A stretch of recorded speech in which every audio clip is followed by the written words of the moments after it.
David Chau is in the studio, and David, the latest intel on the property market suggests things are pretty tough if you're looking to sell your home. Yeah, certainly if you're trying to sell and extract the maximum profit possible, given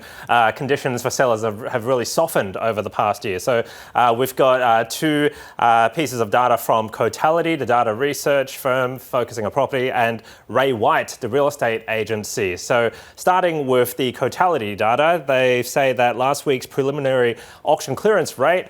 was 50%, which was an improvement over previous abysmal results, but it's still a very weak result when it suggests that half the homes that were auctioned, put up for auction, were only successfully sold, with the other half being unsuccessful, given there's been a drop-off in the number of interested bidders and a lot of auctions being pulled from the market ahead of the actual auction day. And that coincides with their report a few weeks ago showing prices on a national basis falling, especially with Sydney, Melbourne and Canberra, the hardest hit markets. Now, the Ray White data is particularly interesting, and it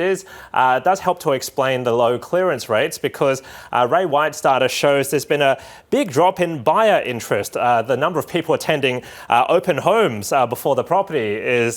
put up for auction, that's down 40% since last year. So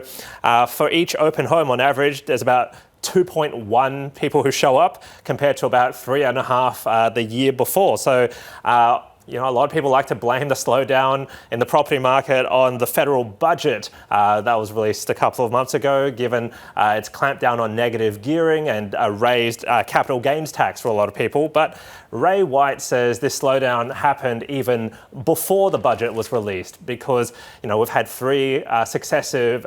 interest rate hikes that happened in a very short amount of time, as well as just very low confidence levels because of the war in Iran, high inflation, and just how unaffordable property is. Though markets are pricing in, when I last checked, a 70% chance the Reserve Bank could announce a fourth rate hike by the end of the year. But that does depend on how the war in the Middle East plans out, and the petrol price and high inflation situation, whether there are signs of easing or things get worse.